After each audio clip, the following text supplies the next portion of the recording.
নমস্কার, বিভ্রমী চ্যানেলে সকল দর্শক বন্ধুকে জানাই স্বাগত। গত পর্বে দেখেছেন আমরা হাওড়ার ওল্ড কমপ্লেক্সের ৯ নম্বর প্ল্যাটফর্ম থেকে 12303 হাওড়া নিউ দিল্লি পূর্বা এক্সপ্রেসে করে এসেছি দিল্লি। লালকেল্লা ঘুরে দেখে নিউ দিল্লি কাটরা SMVD বন্দে ভারতে করে রাত 12টার পর এসে পৌঁছেছি কাটরা স্টেশন। কাটরা স্টেশন থেকে অটো নিয়ে চলে এসেছি জম্মু কাশ্মীর পর্যটন বিভাগের যাত্রী নিবাসে। এখানে আসার পর আমরা কি বিপদের সম্মুখীন হলাম এবং কিভাবে তা থেকে উদ্ধার পেলাম তা জানার জন্য দেখতে হবে সম্পূর্ণ ভিডিওটি। স্কিপ না করে সম্পূর্ণ ভিডিওটি দেখতে থাকুন। এই যাত্রী নিবাসে অনেক রকম রুম রয়েছে, তার সাথে ডরমেটরিও আছে। রুমের সাথে অ্যাটাচ টয়লেট এবং ডরমেটরির সাথে আলাদা করে টয়লেটের ব্যবস্থা আছে। রুম তারিফ ডেসক্রিপশানে দিয়ে দিলাম, দেখে নেবেন। 4 তলা বিল্ডিং এবং প্রতিটি বিল্ডিংয়েই বিভিন্ন ধরনের রুম রয়েছে। এখানে অনলাইন বুকিং হয়। এছাড়া কাটরাতে থাকার জন্য শ্রী মাতা বৈষ্ণোদেবী শ্রাইন বোর্ডের অধীনে নিহারিকা ভবনও আছে, এখানেও অনলাইন বুকিং হয়। এছাড়াও প্রচুর ছোট বড় হোটেল আছে। হোটেলে চেক ইন করতে প্রায় রাত 1টা বেজে গেছে। প্রায় 2 রাত নির্ঘুম অবস্থায় কাটিয়ে তৈরি হয়ে বেরিয়ে পড়েছি ঠিক সকাল 6টায়। ভোরের আলো তখনও ফোটেনি। অটো বুক করে গেলাম RFID কার্ড করাতে। বেশি বেগ পেতে হলো না, অনলাইন রেজিস্ট্রেশন করাই ছিল। আধার কার্ড, মোবাইল নম্বর ও চোখের ছবি নিয়ে দিয়ে দিল RFID কার্ড বা যাত্রা পড়ছি। বৈষ্ণোদেবী যাত্রায় এই কার্ড দেখিয়ে প্রবেশ করতে হয় এবং যখন আপনি ফিরবেন তখন এই কার্ড জমা দিয়ে এখান থেকে বেরোতে হবে। অতএব এই কার্ড খুব গুরুত্বপূর্ণ। এসে গেছি বানগঙ্গা চেকপোস্টের সামনে। দেখতেই পাচ্ছেন এখানে লম্বা লাইন। এবার বলি বিপদের কথা।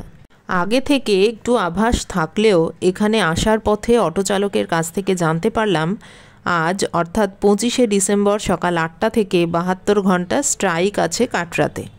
অতএব আমাদের যদি দর্শনে যেতে হয় তাহলে সকাল 7টার মধ্যেই বানগঙ্গা চেকপোস্ট পেরোতে হবে। গত রাতের নির্ঘুম ট্রেন জার্নি, সারাদিনের ঘোরাঘুরি শেষে বন্দে ভারতে একটানা 8 ঘন্টার বেশি প্রায় 9 ঘন্টা বসে সবারই অবস্থা তথৈবচ। এই কারণেই বোধহয় এই সময় এত ভিড়। যাই হোক, জয় মাতাদির নাম নিয়ে লম্বা লাইন পেরিয়ে নির্বিঘ্নে চেকপোস্ট পেরিয়ে একটা দোকান থেকে 20 টাকা করে লাঠি ভাড়া নিয়ে এগিয়ে চললাম। নামার পথে লাঠিটা ফেরত দিলে 10 টাকা ফেরত পাওয়া যায়, অর্থাৎ ভাড়া পড়ে 10 টাকা। এপাশে রয়েছে নতুন রাস্তা তারাকোট মার্গের, তবে রাস্তাটা এখন বন্ধ রয়েছে। সামনেই রয়েছে পালকি পিট্টু বুকিং কাউন্টার, আর এই পাশেই রয়েছে ভাড়ার তালিকা। যদি বুক করতেই হয় তাহলে এই সেন্টার থেকে ভাড়ার তালিকা দেখে পিট্টু বা পালকি বুক করবেন। হ্যাঁ, একটা কথা বলা হয়নি, RFID কার্ডের অফিস খোলা থাকে সকাল 5:30 বা 6টা থেকে রাত 10টা পর্যন্ত। অর্ধকুমারী পর্যন্ত যাত্রাপথে প্রচুর দোকানপাট রয়েছে। খাবার জিনিস থেকে শুরু করে শীতের পোশাক, ওষুধপত্র ইত্যাদি পাওয়া যায়। আর টয়লেটও রয়েছে 1 কিলোমিটার পর, অতএব কোনো অসুবিধা হবে না। এবং হাঁটতে হাঁটতে যদি বিশ্রাম নেওয়ার প্রয়োজন হয় সেজন্যেও রয়েছে বসার ব্যবস্থা। এখানে রয়েছে বারবার শপ। যদি কারো মুন্ডনের মানসিক থেকে থাকে তাহলে এখান থেকে মুন্ডন করিয়ে বানগঙ্গার ঘাটে স্নান করে দেবী দর্শন করে এগিয়ে যান। এরকম বেশ কিছু সাজানো গোছানো স্টুডিও রয়েছে, চাইলে এখান থেকে বিভিন্ন রকমভাবে ছবি তুলতে পারেন। আমরা হেঁটেই ওপরে উঠব। আর একটা কথা বলে রাখি, জম্মু পৌঁছানোর পর কিন্তু আপনার প্রিপেড মোবাইল কাজ করবে না। এর জন্য যদি পোস্টপেড মোবাইল থাকে তাহলে কাজ করবে, নইলে এখান থেকে নিতে হবে নতুন সিম। সম্পূর্ণ রাস্তার মাঝে মাঝেই বৈষ্ণোদেবী শ্রাইন বোর্ডের এরকম কিছু ভবন দেখতে পাবেন, যেখানে বসে বিশ্রাম নিতে পারবেন এবং স্ন্যাক্স, চা, কফি ইত্যাদি পাওয়া যায়। বাচ্চাদের নিয়ে যাওয়ার জন্য এরকম প্যারাম্বুলেটরেরও ব্যবস্থা আছে। অনেক সময় দেখা যায় বড়রাও এতে চেপে চলেছেন।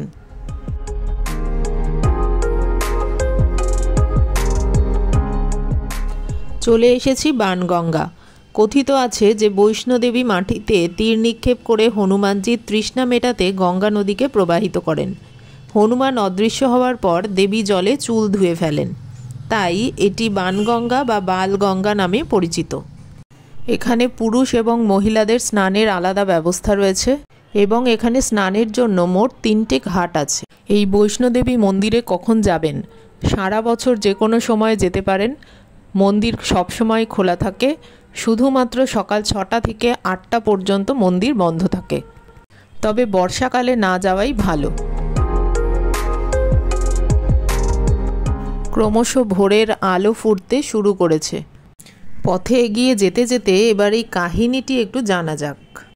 কথিত আছে যে প্রায় 900 বছর আগে বৈষ্ণোদেবী এক যুবতী রূপে আবির্ভূত হন এবং কাটরার পরবর্তী এক গ্রামের শ্রীধর নামে এক ব্রাহ্মণকে একটি ভাণ্ডার বা ভোজ করার নির্দেশ দেন।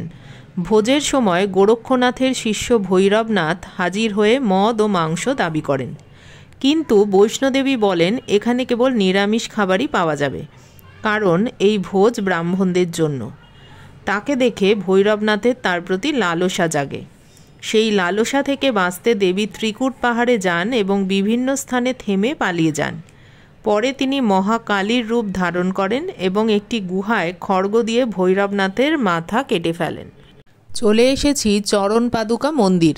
এটি এই রাস্তার প্রথম দর্শন। বলা হয় দেবী যখন পালিয়ে যাচ্ছিলেন এখানে দাঁড়িয়ে পেছন ঘুরে দেখেছিলেন ভৈরবনাথ আসছে কিনা। একটি শিলার ওপর দেবীর পদচিহ্ন রয়ে যায় এবং সেটিকেই এখানে পুজো করা হয়। এই মন্দির দেখে একটি দোকানে আমরা ব্রেকফাস্ট করে নিলাম। তারপরেই যে বন্ধের কথা প্রথমে বলছিলাম তার ছবি ধরা পড়ছে।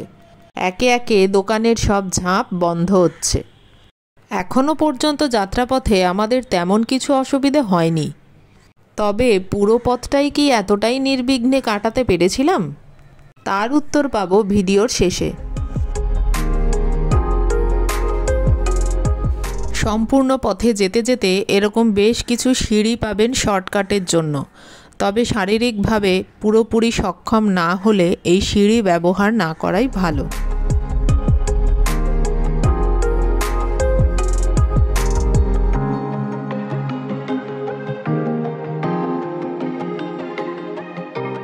বন্ধ শুরু হয়ে গেছে বলেই বোধহয় রাস্তা এত সুন্দর নির্বিঘ্নে আমরা যেতে পারছি। ঘোড়া, পালকি বা পিঠুর কোনো উৎপাত চোখে পড়ছে না।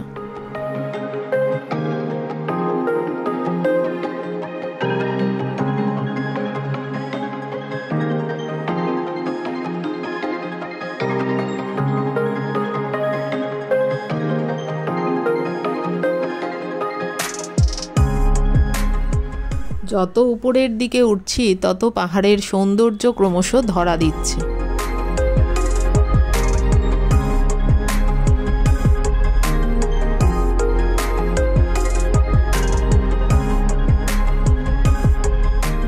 অর্ধকুমারী পর্যন্ত এই রাস্তায় প্রচুর এরকম ঘোড়া বা এই প্যারাম্বুলেটর পাওয়া যায়, প্রয়োজনে আপনারা নিতে পারেন।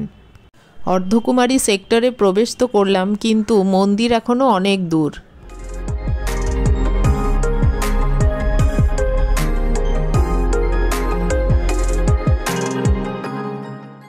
এখানে এসে দেখছি আবার সমস্ত দোকানপাট খোলা, তাই বন্ধের কথাটা অতটা ঠিক বিশ্বাস হলো না। সম্পূর্ণ রাস্তায় কিছু দূর দূর এইরকম জলের ব্যবস্থা রয়েছে।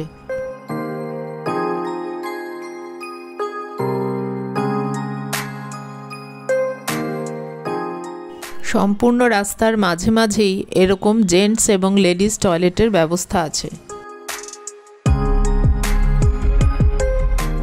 উপর থেকে দূরে কাটরা শহরটা কি সুন্দর লাগছে, যদিও ক্যামেরায় ততটা পরিষ্কার ধরা যায়নি।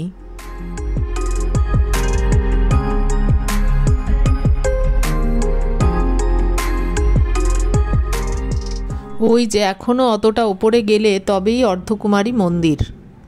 চলে এসেছি আমরা অর্ধকুমারীর সেই জায়গায় যেখান থেকে দুটি রাস্তা ভাগ হয়েছে। একটি হাতিমাথা মার্গ, যেটি অর্ধকুমারী মন্দির হয়ে ভবন যায়, অপরটি হেমকোটি মার্গ। এখানে শুধু মানুষ এবং ব্যাটারি চালিত গাড়ি যেতে পারবে, ঘোড়া, পিট্টু, পালকি ইত্যাদিরা যেতে পারবে না। এই রাস্তাটি হেমকোটি মার্গ। আমরা যাব ডান দিকে হাতিমাথা মার্গ হয়ে।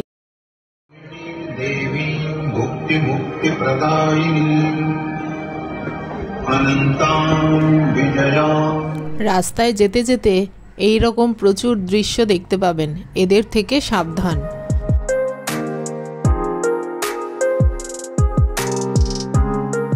এসে গেছি অর্ধকুমারীতে। ওপর থেকে ঠিক এই রকম দেখতে লাগছে, আর তাই এখানে ছবি তোলার এত ভিড়।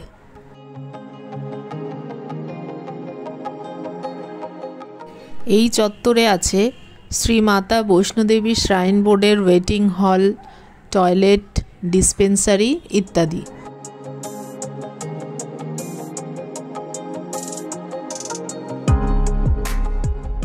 আর এখানে লাইন দিয়ে প্রচুর দোকানপাট রয়েছে দেখতে পাচ্ছি।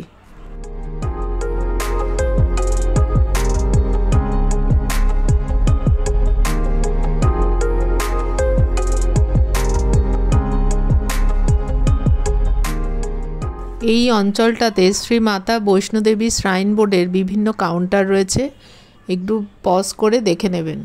সামনেই একটি কাউন্টার রয়েছে যেখান থেকে পড়ছি অর্থাৎ টিকিট পাওয়া যায় 300 টাকার বিনিময়ে গর্ভগৃহ দর্শন করার জন্য, যেখানে মাতা বৈষ্ণোদেবী 9 মাস লুকিয়ে তপস্যা করেছিলেন। আমরা এসে গেছি শৈলপুত্রী ভবনের সামনে, যেখানে আজকে আমাদের বুকিং রয়েছে। আজ রাতটা আমরা এখানেই থাকবো, বিশ্রাম করব, তারপর আগামীকাল ভোরে বেরিয়ে যাব দর্শনের উদ্দেশ্যে। দেওয়ালে লেখা রয়েছে সাবধান বাণী, চোরের থেকে সাবধান।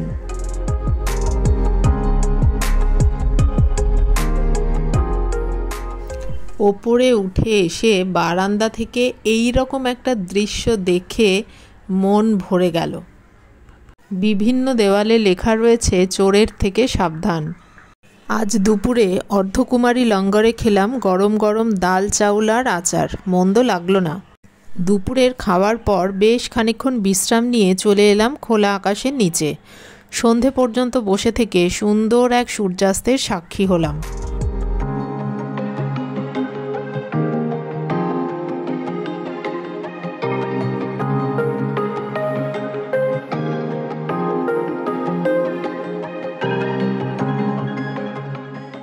সন্ধেবেলা ভবনে ফিরে বারান্দা থেকে দেখি দূরে পাহাড়ে আগুন জ্বলছে, সম্ভবত দাবানল। কাল রাত থেকে যাকে আলোকমালা বলে ভুল করেছি, সকাল থেকে এখানে আসার পথে যে ধোঁয়া দেখেছি তার রহস্যের জট খুলল।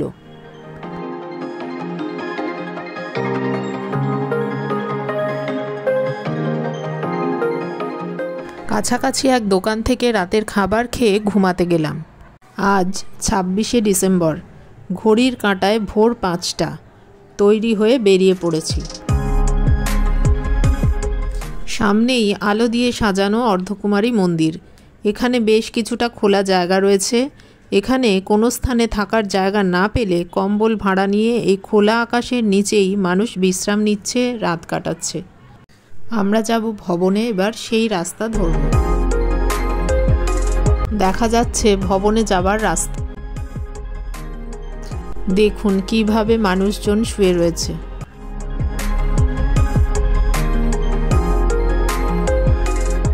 আর এখান থেকে রাতের কাটরা শহর পুরো মনে হচ্ছে যেন শয়ে শয়ে জোনাকি পোকা জ্বলছে। এই রাস্তাটা গিয়ে মিশছে হেমকুটি মার্গে। যদি আমরা নিচ থেকে হেমকুটি মার্গ হয়ে আসতাম তাহলে যে রাস্তায় পড়তাম, এই রাস্তাটা গিয়ে সেখানে মিশছে। এই যে রাস্তা, আমরা যদি হেমকুটি মার্গ হয়ে সোজা আসতাম তাহলে এই দিক দিয়ে আসতাম। এই রাস্তার সাথে মিশেছে আমরা এখন যে রাস্তা দিয়ে এলাম সেই রাস্তাটি। এই রাস্তায় খুব বেশি দোকানপাট না থাকলেও কিছু দূর পর পর এরকম ছোটোখাটো বেশ কিছু দোকান আছে। এখন প্রচণ্ড ঠান্ডা, তাই দোকানের সামনে আগুন জ্বেলে আগুন পোহানো হচ্ছে। আগেই বলেছি অর্ধকুমারী থেকে ভবন পর্যন্ত এই রাস্তায় ব্যাটারি চালিত গাড়ি পাওয়া যায়। সেই গাড়ি পেতে হলে অনলাইনে আগে থেকে বুক করাই ভালো। অনলাইনে যে সমস্ত টিকিট কাটা হয় সেইগুলোর পরেও যদি গাড়িতে সিট ফাঁকা থাকে তাহলে লম্বা লাইন দিয়ে টিকিট পাওয়া যেতে পারে, তবে সেক্ষেত্রে কোনো নিশ্চয়তা নেই। ভবন পৌঁছতে এখনও 3 কিলোমিটার। ক্রমশ আলো ফুটছে আর এখানকার সৌন্দর্য যেন দ্বিগুণ হয়ে ধরা দিচ্ছে। এতক্ষণে ওই যে দূরে দেখা যাচ্ছে ভবন।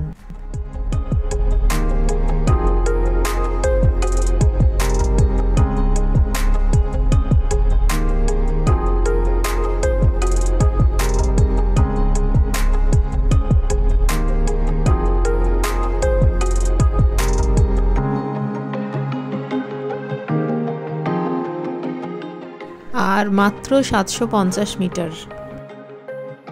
নিচে নামার সময় পিঠু বা পালকি বুক করার জন্য এখানে রয়েছে প্রিপেড কাউন্টার।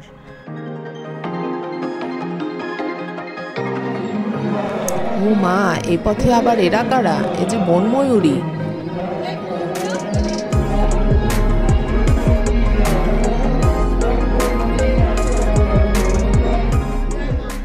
এই পথে যেতে যেতে এদের দেখা পাওয়া গেল। খাবার পাওয়ার আশায় এরা এখানে চলে এসেছে। আমরা এসে গেছি ভবনের একদম কাছে। ব্যাটারির গাড়ি করে এলে এই পর্যন্ত নিয়ে আসে, অবশ্যই তা অর্ধকুমারী থেকে। সামনে এই ভবনেই লকার পাওয়া যায়, তবে আমরা এখানে জিনিসপত্র রাখবো না, আর একটু এগিয়ে যাব, নইলে অনেকটা রাস্তা খালি পায়ে যেতে হবে। একটা কথা আগে বলা হয়নি, কাটরা হলো সম্পূর্ণ নিরামিষ। এখানে কোনো আমিষ খাবার পাবেন না। মূল ভবনে যাওয়ার আগে, অর্থাৎ দেবীর দর্শন করতে যাওয়ার আগে লকারে কিন্তু সমস্ত জিনিসপত্র রেখে যেতে হবে। চামড়ার যে কোনো জিনিস, ব্যাগ, মোবাইল, জুতো ইত্যাদি। সঙ্গে কাপড়ের কোনো ব্যাগে করে টাকা পয়সা ছাড়া আর অন্য কিছু নিয়ে যেতে পারবেন না। দেবীকে দেওয়ার জন্য এখান থেকে কেনা কোনো ভেট প্রসাদ নিয়ে যেতে পারেন। এখানে থাকারও বিভিন্ন ব্যবস্থা আছে। এখানে দুর্গা ভবন, মনোকামনা ভবন ইত্যাদি জায়গায় ডরমিটরি আছে, সেগুলো অনলাইনে বুক করতে হয়। আর মনোকামনা ভবনে শর্ট টাইম স্টের জন্য যে ডরমিটরিগুলো আছে, এগুলো এখানে এসে কথা বলে যদি থাকে ফাঁকা আপনি পেতে পারেন। চলে এসেছি আমরা পরবর্তী লকার রুমের কাছে। এখানে জিনিসপত্র রাখবো। আর এই যে ডান দিকে লাল আলো দেখা যাচ্ছে, এটা হলো স্কাই ওয়াক। এখান দিয়েই আমরা প্রবেশ করব দেবীর দর্শনের জন্য। এই লকারে জিনিসপত্র রাখতে গেলে সিঁড়ি দিয়ে অনেকটা নিচে নামতে হয়। যদি কারো নামার সমস্যা থাকে তাহলে আগের যে লকার দেখেছিলেন ওখানেই জিনিসপত্র রাখতে পারেন। এই দিকে রয়েছে এনকোয়ারি, কিছু জানার থাকলে এখানে জিজ্ঞেস করতে পারেন। চলে এসেছি লকারের কাছে। এখানে জিনিসপত্র রাখবো, রেখে দেবীর দর্শন করে তারপরে আবার কথা হচ্ছে। ওই যে দেখা যাচ্ছে দুর্গা ভবন, ওখান থেকে দেবীর দর্শন করা হয়ে গেছে। এবার রোপওয়েও দেখতে পাচ্ছেন। আমরা এবার যাব রোপওয়েতে ভৈরবনাথের দর্শন করতে। রোপওয়ের টিকিট আমাদের কাটা আছে, অতএব টিকিটের জন্য আর আলাদা লাইন দিতে হবে না। মনোকামনা ভবনের ঠিক উল্টো দিকে রয়েছে রোপওয়ের স্টেশনে যাওয়ার প্রবেশপথ। রোপওয়েতে ওঠার জন্য এখানেও বেশ অনেকটা লাইন রয়েছে। চলে এসেছি এন্ট্রি গেটে। এবার রোপওয়েতে ওঠার অপেক্ষা। লাইনে দাঁড়িয়ে দাঁড়িয়েই এরকম রোপওয়ের ওঠা নামা বেশ খানিকক্ষণ দেখতে লাগলাম।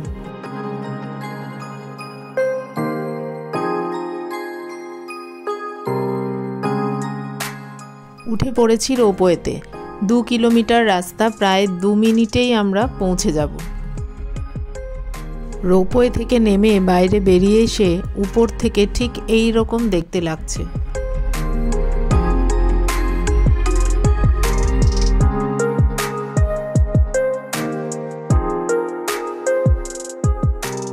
যাচ্ছি ভৈরবনাথ দর্শন করতে। এখানেও রয়েছে একটি লঙ্গর, দেখা যাচ্ছে এন্ট্রি গেট।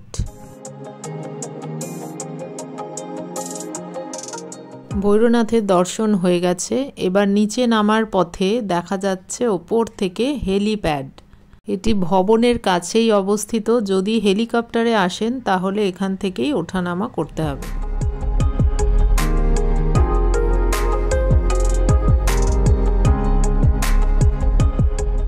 এখানে বেশ কিছুটা খোলা জায়গা রয়েছে। এখান থেকে পাহাড়ের দৃশ্যটা ভীষণ ভালো লাগে। ভৈরবনাথের মন্দির দর্শন করে এবার আবার নিচে নামছি। রোপওয়েতে উঠে পড়েছি। এবার রোপওয়ে থেকে কীরকম দেখতে লাগছে আশপাশটা একবার দেখুন।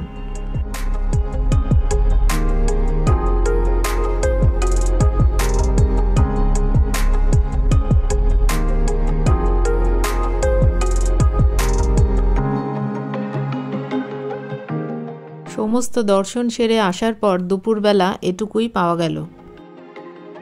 নিচে নামতে নামতে চোখে পড়ল হেলিপ্যাড যাওয়ার রাস্তা।